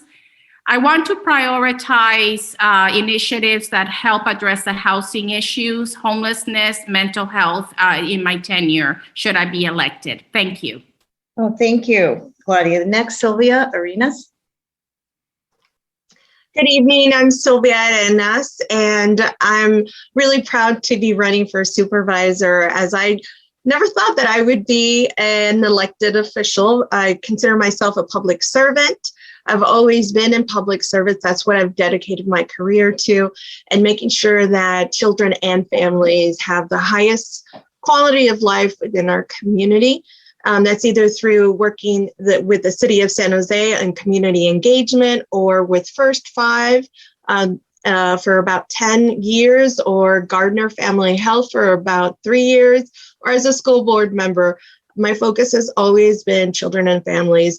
And my policies and my priorities that I focus on today also are on children and families, as I have 2 of my own, one of which was born really early in life, born at 3 pounds.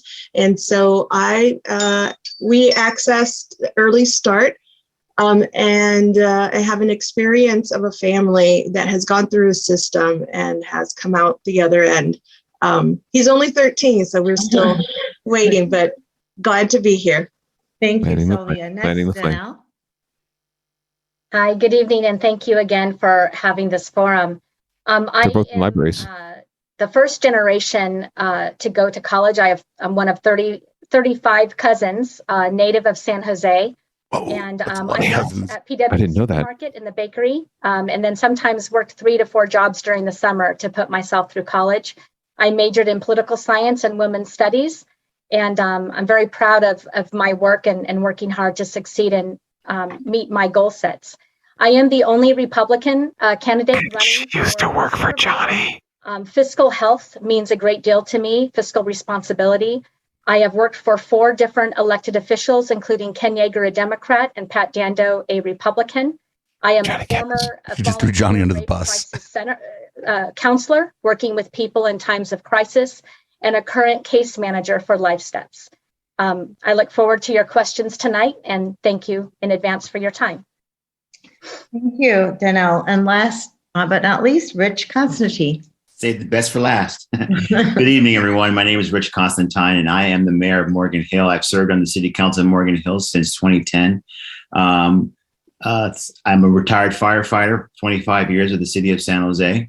But some things you may not know about me, I'm sensing a theme here. I am also first generation. My parents are from Jamaica, and I was born in Brooklyn, New York. When I'm not putting up metaphorical fires as a council member and mayor of Morgan Hill, I volunteered. I was volunteered for the American Red Cross for about 6 years. And then my girlfriend, my now wife, and I went to Haiti in 2011 to serve in one of only 2 operating hospitals on the island after the earthquake of 2010. So I am also on the board of Healthier Kids Foundation. So I know what it is to raise up a family, because I also have a 6-year-old daughter who may make an appearance here or there. But I enjoy it, and I hope that I will be able to answer all of your questions this evening. So thank you very much for the time. Just based on what I saw there, I like Richard and Sylvia. All right. Yeah, Sylvia's on brand completely. She's all about children and families. That has been her MO since she's been on the city council in San Jose. She's another late entrant to the race once redistricting carved things up and actually forced Johnny Camus to move if he wanted to stay in the race, because Almaden and his former turf on the city council got carved out of the district. So he's a little screwed there electorally. I still think he's in a good position to get into the runoff just because he's got the most money and he has the lane open to him on the conservative side, even though Danelle obviously pitched herself as the fiscal conservative, as the Republican in the race. She also doesn't have a dollar to be able to promote herself and let people know that she's running. So she's relying on, being the spoiler, I think, for Johnny, perhaps, which would be fine. I like that. I liked that she worked for him and she was like, I ain't going to tell nobody that I worked for this guy. Yeah, she's worked for a variety, like Ken Yeager, Pierluigi Oliverio, also in District 6. I bet she didn't mention Pierluigi, did she? No, she did not. I wouldn't either. She I don't know if she can. I forget if I think it was settled. Yeah, no, it was settled. Her sexual harassment claim against him. Poor girl. That was settled. That came up during his run for supervisor a couple of years ago. So, there's history there. Danelle is also not new to the campfire. No, she's been around. She's been around the scene. So in many ways, I think that she was recruited to be a spoiler, although she's also I've never really known her to be someone who could be recruited, right? She's worked for some pretty idealistic independent people. So, and she's been that way herself. So, and she's run for stuff before. So it's not surprising to see her out there, but I could see her personally motivated to keep Johnny from winning. I feel like, yes. I can see that. I don't know anything about her, but we've delved pretty deeply into the Johnny Camus story here, and I personally would run if I thought I could shave a few votes. Yes, on Johnny Camus. Right. Just and for the good of the world. That's how we all feel, and the good wife and I have already discussed. No matter who gets into the runoff with him, if that should be the case, we're going to throw our time and our treasure, shall we say, behind that person. It could be Claudia Rossi, who we're going to meet here. So why don't we find a little bit more about her and her campaign pitch? It's only 30 seconds. I am Claudia Rossi. I am a candidate for Board of Supervisors to represent the community of District 1. I am proud to have the endorsements of State Senators Dave Cortese and Jim Bell, as well as County Supervisors Susan Ellenberg and Otto Lee. I have served my community for 30 years as a registered nurse. I have also served on the Santa Clara County Board of Education. I would be honored to have your vote. Thank you. Very upbeat music. Yeah, she seems good. She's nice. She's endorsed by some familiar names who I don't hate, so that's good. Sylvia and her are sort of fighting for the same lane with labor, especially has been split. The Democratic Party was split on their endorsement there. So Rich Constantine is sort of like, unfortunately, the man that time forgot in the race. So we'll see if how well he's able to do. But it could come down to Sylvia or Claudia against Johnny. And shit, let's just watch Johnny's video because we're here on YouTube. Oh wait, how many? Oh, we're his 4th subscriber. Oh yes. I'm Johnny Camus, and I'm running for Santa Clara County Supervisor for District 1. That's unfortunate. Bring accountability and transparency to all county services. I'm focused on results for the problems and issues we collectively face. And I look forward to getting your support. There you go. That's his pitch. That hat is just classic. I'm loving it. I love the guys walking on the chain gang, right? Or in prison with the stripes, right? Well, he's talking about getting things done. Just classic prison look, right? Even though most of them were orange, right? Anyway, and then just so we can, just because we can, a 6-second video from Johnny Camus. I'm Johnny Camus, and I'm focused on cutting government waste. Like, who thought that ad was a good idea? I believe him. I mean, look at all the evidence. I believe him. He said it. So therefore, that's local news. You know, they said, therefore, it's true. Who was like, this is a great ad. Good job. Right. So many of you might have noticed we segued into county business without touching on the mayor's race tonight. We did cover the mayor's race a couple of weeks ago, and did a little roundtable of intros there. So you'll get your research. You'll get a podcast listeners. You'll get. I'll do it later this week. I'll do the mayor's race. You'll get a little bonus on the podcast feed. A little saucy producer Dave take on the mayor's race. Maybe I'll do the mayor's race like tomorrow at like Thursday 1 in the morning after I've like had 5 cocktails or something. Maybe I'll talk about that. Would be fabulous. Race. Yeah, because the councilman unfortunately is far too conflicted on that race to have an unbiased opinion. So for a variety of reasons. So we're going to move right on down the county ballot. So these are races that you're going to see if you live in Santa Clara County. That was District 1 Supervisor, which is South County, Gilroy, Morgan Hill, San Martin, also South San Jose, Evergreen now, and Santa Teresa, Blossom Valley area, but no longer Almaden or Los Gatos. So one candidate got drawn out from Los Gatos. He's going to run in another district in a couple of years. And I already think he's running for assembly right now, just because. And then another candidate, Johnny, had to move physically. Los Gatos got pushed into the district I'm in, if I'm not mistaken. I believe so, yes. So lots of new things are happening after redistricting. So be aware of that. It happens every 10 years. So be ready. So we're going to move right along, and we can breeze through the last couple ones here because we've also covered this race a bit. This is the Santa Clara County District Attorney race, I believe. So we can get a little intro to the candidates here, the 3 major candidates. We only really covered this insofar as we played that video where one of them may or may not have tripped the other one. Oh, I think he definitely did trip him. It was the question was whether it was intentional or not. Well, that's what I mean. And if he was Sawi, which he wasn't. So we're gonna get to meet the 3 candidates here really briefly in their League of Women Voters forum. And now we're ready to begin with this is Eleanor. Candidates' opening statements. Again, I will remind you. The League of Women Voters have no shortage of nice old white ladies. The question is, what specifically with fancy scarves you to be the Santa Clara County District Attorney? And we will begin with Jeff Rosen. Good evening. As your district attorney, I work hard to pursue justice, promote reform, and enhance public safety. We've been through a lot. The VTA and Gilroy Garlic Festival mass shootings left us grieving. My office continues to help victims' families with counseling, food, and shelter. We are survivors who rise stronger. When a Stanford swimmer raped an unconscious young woman and received a light sentence, I wrote the law that guarantees the next Brock Turner will go to prison. I filed hate crime charges against robbers that violently targeted Asian women.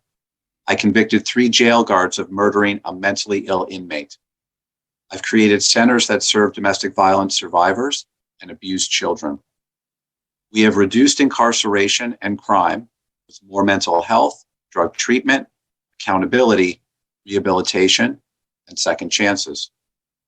Justice comes from a balanced and thoughtful approach. I'm proud to be endorsed by police officers, police officer associations, CORAC, criminal justice reformers, business, labor unions, the NAACP, the president of that organization, crime victims groups, the people that run the South Bay Coalition to End Human Trafficking. Mercury News has called me the real deal, a prosecutor who values justice, a public official with good ideas, and the ability to implement them. I go to work each day determined to serve you, and I humbly ask for your vote. Good evening. Thank you very much. Our next candidate, Sajid Khan. Hi, everybody. Good evening. My name is Sajid Khan, and I'm running for Santa Clara County District Attorney.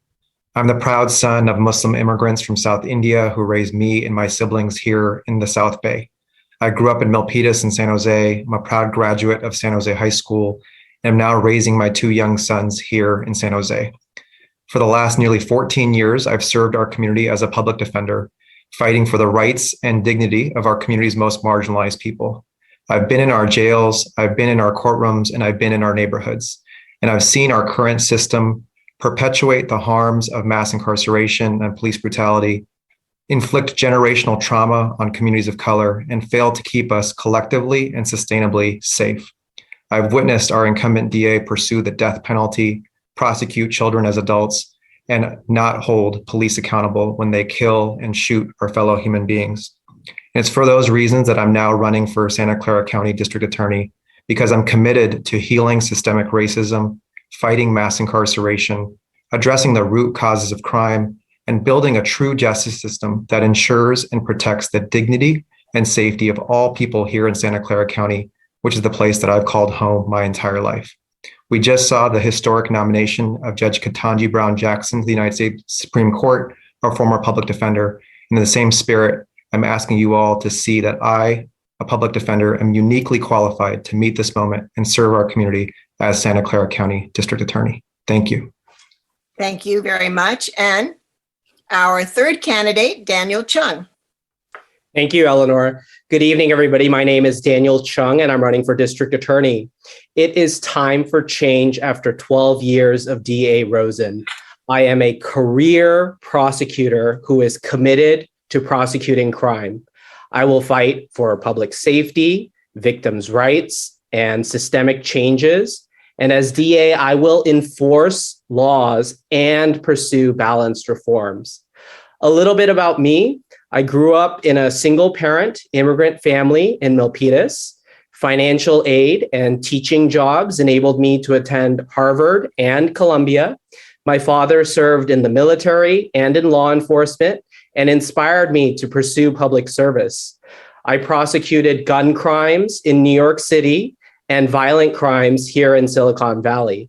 In fact, in 2020, DA Rosen awarded me the Webb Award for being one of his 2 best trial prosecutors. As DA, I am going to prioritize the prosecution of repeat serious and violent offenders. The revolving door for criminals that DA Rosen has helped create must stop. We must take property and violent crimes seriously. And as DA, I'm going to reform charging and prosecution practices to treat victims and defendants with fairness and dignity. I care about people and their struggles.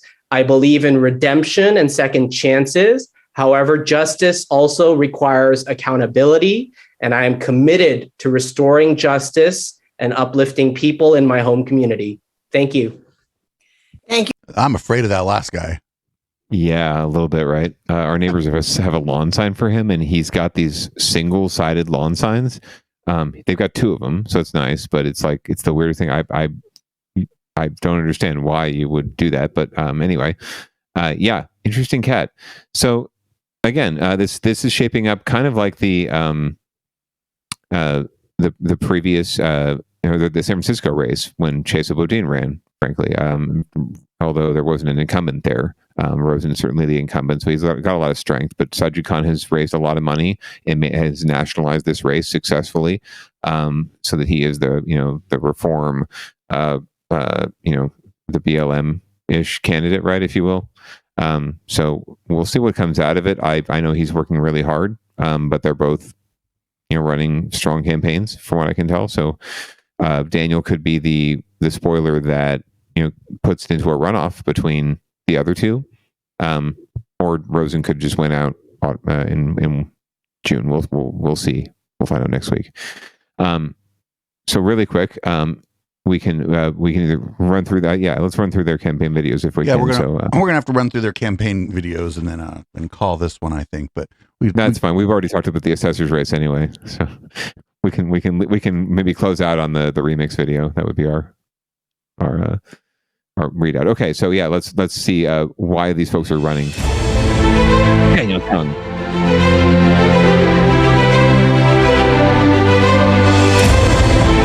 You know, we've talked a lot in the abstract about a lot of these criminal justice issues, but at their core, crime affects people. And that's why I'm running, because I really care about people and their struggles, right? Because this is real for them. They're victimized. They're hurt. They're mentally hurt. They're physically hurt. And they need a DA who's going to be able to uphold the law and fight for public safety, who can say rapists belong in prison. Also a DA. Wait, who isn't going to say that? Someone who's going to own up to his mistakes, right? DA Rosen is not able to own up to the integrity flaws over the last 12 years. He just needs to apologize and say he's going to fix it, right? And he's going to do better, but he can't. You deserve better in this county. And my lived experiences are really what's going to guide me the next several years as your next district attorney. So I invite you to join me. Right? I am someone who lost my parent when I was a child. I lost my childhood home. I've struggled with mental health. I have lost my job and career, experienced retaliation and harassment. I've gone through the gamut. I feel for our community, our victims, our defendants, everybody, right? And I'm gonna fight hard for everybody in this community. And that's what you need in your prosecutor. Someone who's going to fight hard, but fight fair, and ultimately care about uplifting people. So join me as I uplift this community again. Thank you. I think that guy just running because he's mad at Jeff Rosen. Oh, yeah, absolutely. It's true. And he was a whistleblower within the DA's office. It's no surprise that Rosen doesn't like him either. So that's Daniel. Here's Sajid Khan's little pitch in 30 seconds or less. I'm not a big fan of the setup for this commercial. I'm Sajid Khan, and I'm running for Santa Clara County District Attorney. As a public defender, I've stood up in our courthouses, jails, and neighborhoods and witnessed the broken legal system fail to keep us safe. I'm running to change that. We'll prevent violent and property crimes by investing in mental health services and alternatives to jails and prisons. We'll hold police accountable when they break the law, and we'll end the school-to-prison pipeline and ensure that all kids in Santa Clara County have the chance to thrive.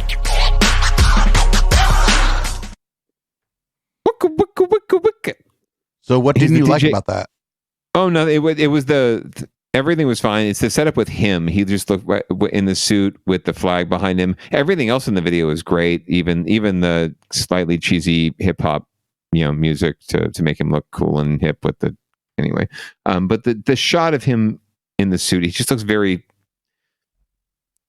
staid and staunch and stiff and not really like himself. He's much more laid back than that. So it didn't fit with what we saw in the rest of the video where he was dressed more casually. But that might have been there for exactly that reason, right? Yeah. Oh, sure. And make him look more official and professional, right? But it doesn't reflect his personality as much. And I always think the candidates should just embrace and lean into their personalities. Just damn the torpedoes. And finally, here's Jeff Rosen's little 40-second ad because he couldn't just do it in 30. A former Stanford swimmer convicted of 3 felonies after attacking an unconscious young woman. But it was his 6-month sentence that provoked national outrage. We are hoping to change the law to protect the next Emily Doe against the next Brock Turner. The California State Assembly passing a bill inspired by Turner's sentence. He said, I'm going to work within the system, and I'm going to work to change the system. And that's Jeff Rosen. It's your former mayor.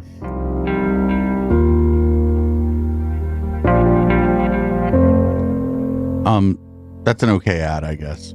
Like whatever. Yeah, the overlays are too much, and his mailers are kind of the same. It looks like he designed it himself in like Microsoft Word. Not so much too much white, just like a lot of different fonts and things and different styles, and there's no organization to it whatsoever. It's just sort of like this thing and that thing, and there's no connection or through line, right? It's just sort of, I did all these things.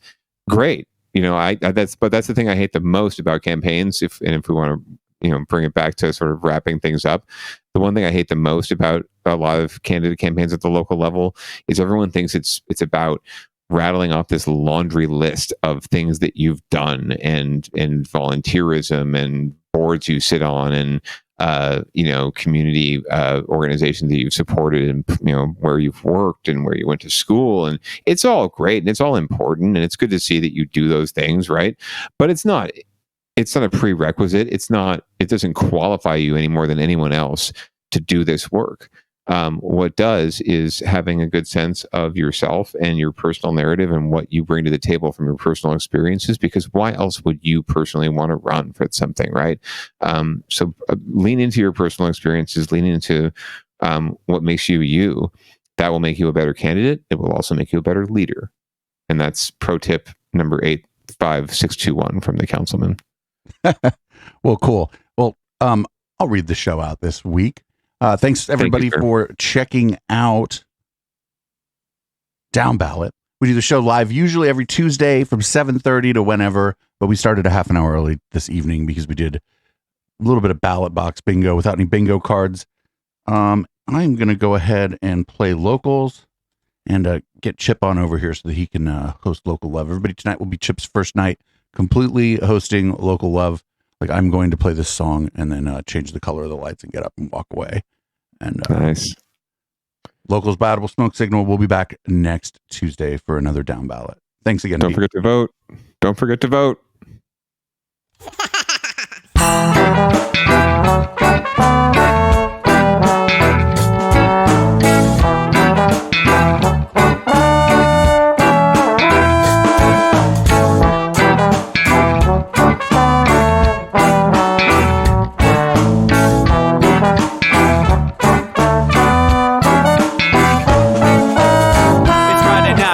Time to get the party started. Pick up my phone just to check and see who's calling. Dress up real nice for the ladies at the bar, and I'm driving in my car just to get to where they are.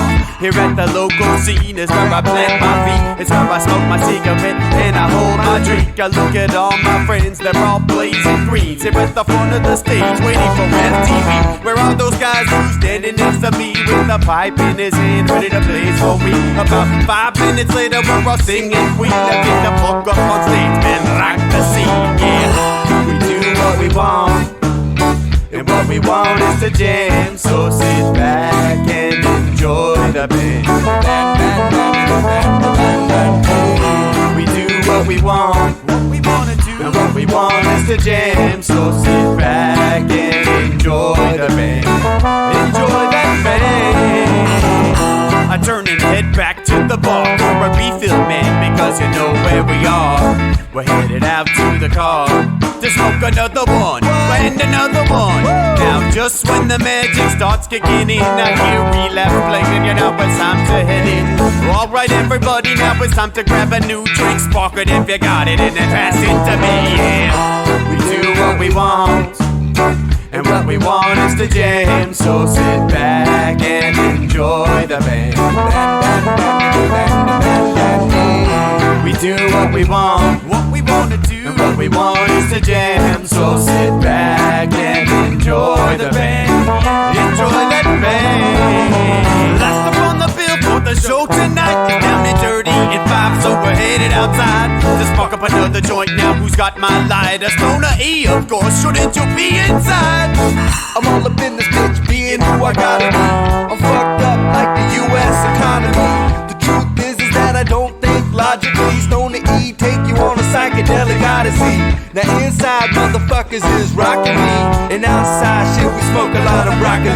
Rocky the roller, yo, that sexy girl be jockin' me. Ain't too drunk to fuck, but I'll probably do it sloppily.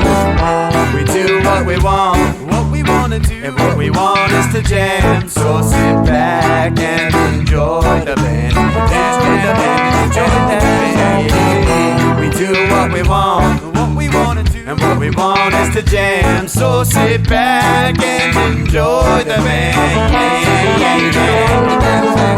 All they say, they hear like jamming, and they hope it like jamming too. Well, I gotta gotta say thank you, Bob, we do. Yes, I gotta say thank you, Bob, we do.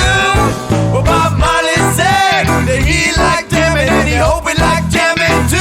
Well, I gotta say thank you, Bob, we do. Yes, I gotta say thank you, Bob, we do. Yeah, we do what we want, and what we want is the jam. So sit back and enjoy the band. We do what we want, and what we wanna do, what we want is the jam. So sit back and enjoy the band. Enjoy that band. We do what we want, what we wanna do, what we want is the jam. So sit back and